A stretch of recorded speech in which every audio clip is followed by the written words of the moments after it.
Ang Winter Olympic Games 2026 ay matatandaan dahil sa isang napakalaking iskandalo. Ang International Olympic Committee ay tuluyang pumabor sa mga Ruso at ngayon ay diniskwalipika ang isang Ukrainian sa isang ganap na walang basehang dahilan. Hindi nakalaban si Ukrainian skeleton athlete Vladislav Heraskevich sa Olympic Games 2026. Diniskwalipika ang atleta ilang minuto bago ang unang takbo na naging isang napakasimbolikong aksyon. Plano ni Heraskevich na lumabas sa simula suot ang helmet ng alaala na may larawan ng mga Ukrainian na atletang namatay sa agresyon ng Russia. Nagpasya ang pro-Russian na Olympic Committee officials na ito ay paglabag. Noong isang araw, hindi pinigilan ng mga steward sa stadium ang mga taga-suporta ng Russian na atleta na magwagayway ng bandila ng Russia, simbolo ng bansang terorista. Bagaman, paalala ko lang, opisyal na ipinagbawal ito ng mismong International Olympic Committee. Bukod sa mismong bandila, nagkulay din ng mukha ang mga tagahanga gamit ang kulay ng Russian tricolor. At nakita rin ito ng mga steward sa stadium. Pero wala ring pakialam ang lahat. Uulitin ko, kahit na opisyal itong ipinagbabawal ng Olympic Committee, mahalagang banggitin na si Heraskevich ay siya ring tagapagdala ng watawat ng Olympic team ng Ukraine. Pero dapat ding banggitin na pumabor kay Ukrainian skeleton athlete ang mga pandaigdigang politiko, mga sikat na personalidad, opisyal ng media at tinawag nilang Olympic hypocrisy, ang asal ng Olympic Committee. Ako si Alexi Pichi. Pag-usapan natin ang paksang ito. Pero bago magsimula, paki-subscribe sa channel, mag-like, magkomento, at huwag kalimutang mag-subscribe sa Telegram channel na Pichi News. Makikita ang link sa video description. Doon agad naming inilalathala ang mga balita kapag may bagong dating. Dahil dito, hindi nakapag-perform si Ukrainian skeleton athlete Vladislav Heraskevich sa Winter Olympic Games 2026. Ang atleta ay na-disqualify mismo bago ang unang takbo. Sa totoo, plano sanang lumabas ni Heraskevich na suot ang helmet ng alaala na may larawan ng 20 Ukrainian atleta na namatay dahil sa agresyon ng Russia. Ayon sa International Olympic Committee, nilalabag ng helmet ni Vladislav ang kanilang patakaran at sinasabi nilang politika lang ito. Tandaan, hindi lang ito ang tanging digmaan sa mundo. Kamakailan lang, opisyal na ipinagbawal ng International Olympic Committee kay Vladislav na gamitin ang helmet na ito sa panahon ng ensayo at kompetisyon na binanggit ang mga patakaran ng neutralidad at pagbabawal sa anumang pampolitika o memoryal na pagpapakita sa palakasan. Kung di niya sinunod ang pagbabawal, maaari siyang madiskwalipika at nangyari nga yun. At dito, babanggitin ko ang opisyal na pahayag ng International Olympic Committee, CP. Hindi makakasali si Vladislav Heraskevich ng Ukraine sa skeleton event sa Winter Olympic Games 2026.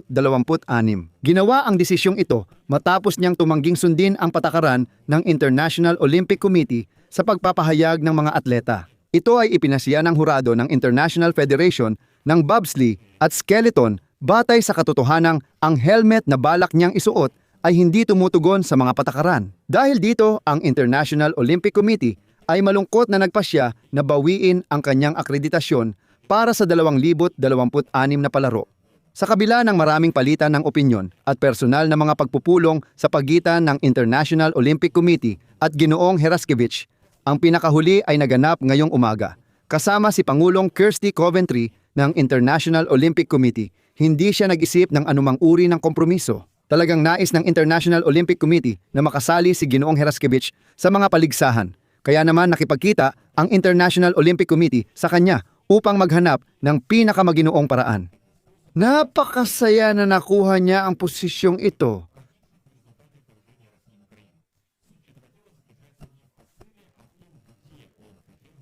Sobrang saya niya na nakuha niya ang posisyong ito.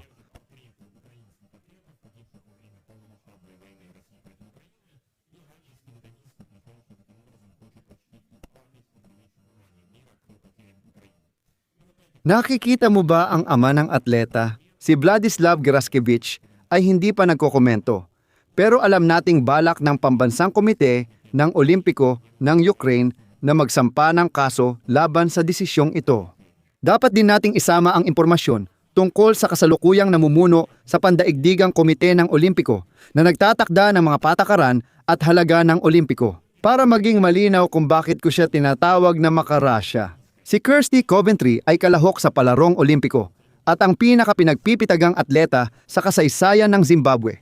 Ngunit matapos ang kanyang karera sa palakasan, siya ay naging ministro ng esports ng Zimbabwe sa loob ng 7 taon. Itinalaga siya ni Pangulong Emmerson Mnangagwa bilang pinuno ng rehimen na nasa ilalim ng mga parusa ng United States at United Kingdom dahil sa paglabag sa karapatang pantao.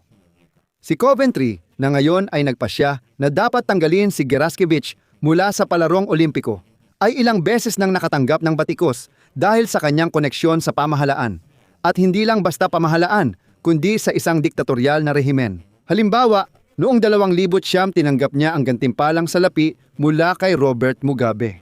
Tumanggi siyang magbitiw sa pwesto matapos ang pamamaril sa mga nagpoprotesta noong 2019 sa sarili niyang bansa. Nakakatanggap siya ng lupa na kinumpiska mula sa mga magsasaka ng Zimbabwe noong siya ang punong ministro.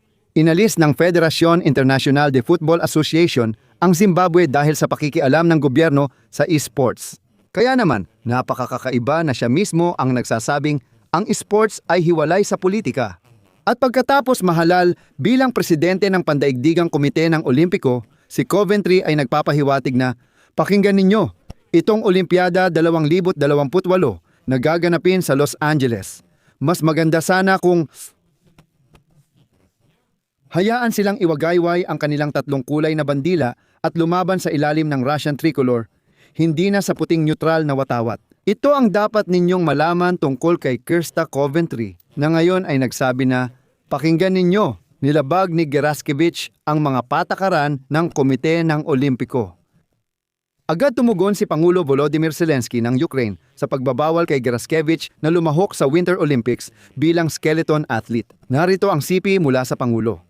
Sa kanyang helmet ay may mga larawan ng ating mga atleta na pinatay ng Russia, ang figure skater na si Dmitry Sharpar, na namatay sa labanan sa ilalim ng Bakhmut, ang 19 anyos na biathlete na si Yevgeny Malishev, na pinatay ng mga mananakop malapit sa Kharkiv, at iba pang mga atleta natin na kinitil ng digmaang Ruso ang kanilang buhay.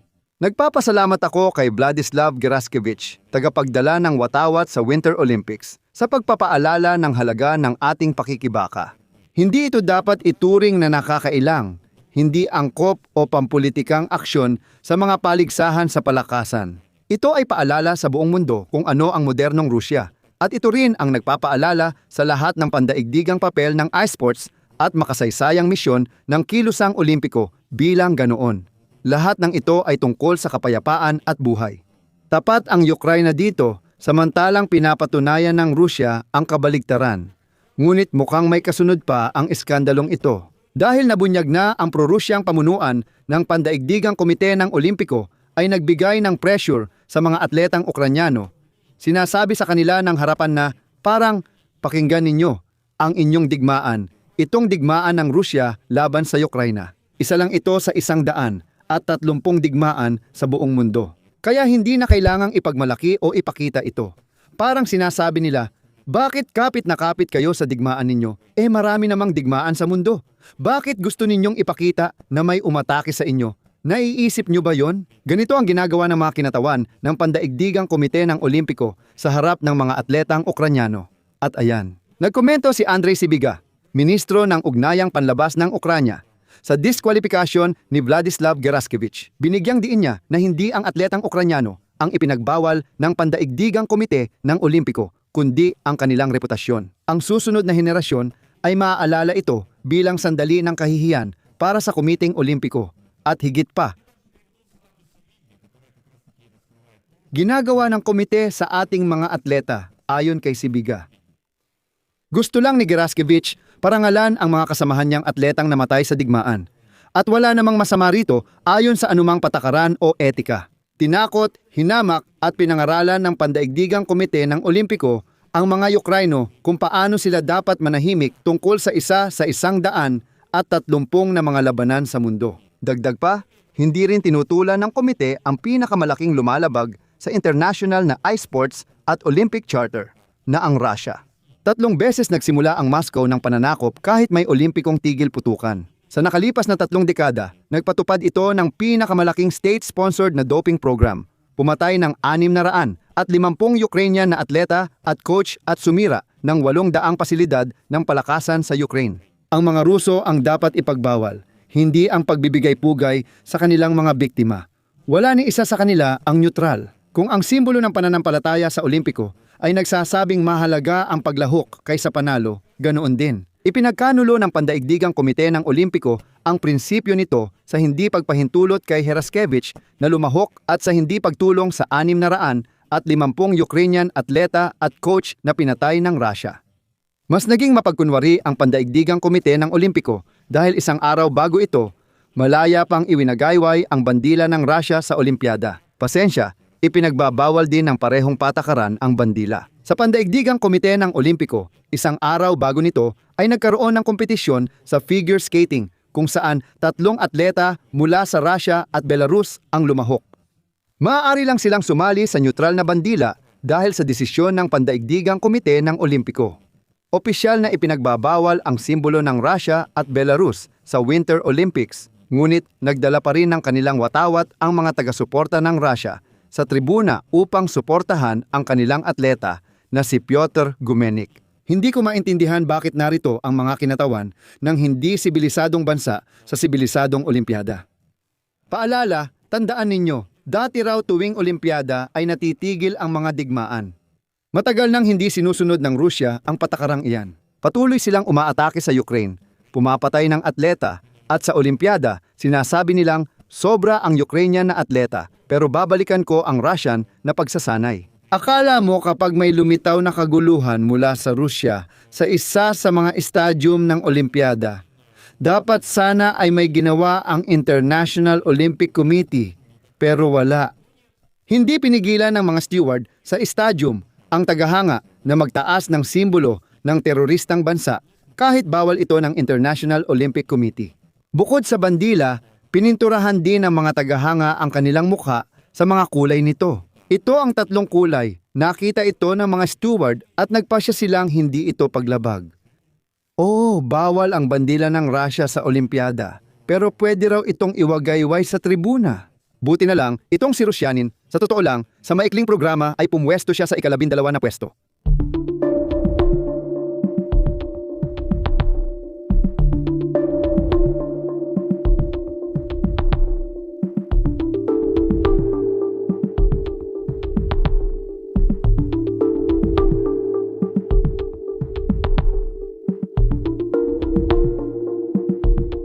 Ngayon, pumapanig na ang pandaigdigang media kay Heraskevich, ang atletang Ukrainian. Halimbawa, napansin ko ang komento ng sports correspondent ng The Telegraph na si Simon Briggs na nagagalit sa pagiging ipokrito ng Olympics. Ayon sa kanya, walang saysay ang pariralang huwag iugnay ang sports sa politika. Hindi ito epektibo pero muling naging sentro ng usapan ngayon. Binanggit niyang mali at walang saysay ang posisyon ng International Olympic Committee at pinayuhan pa niya ang International Olympic Committee na dapat alam nila kung sino ang kanilang kinakaharap.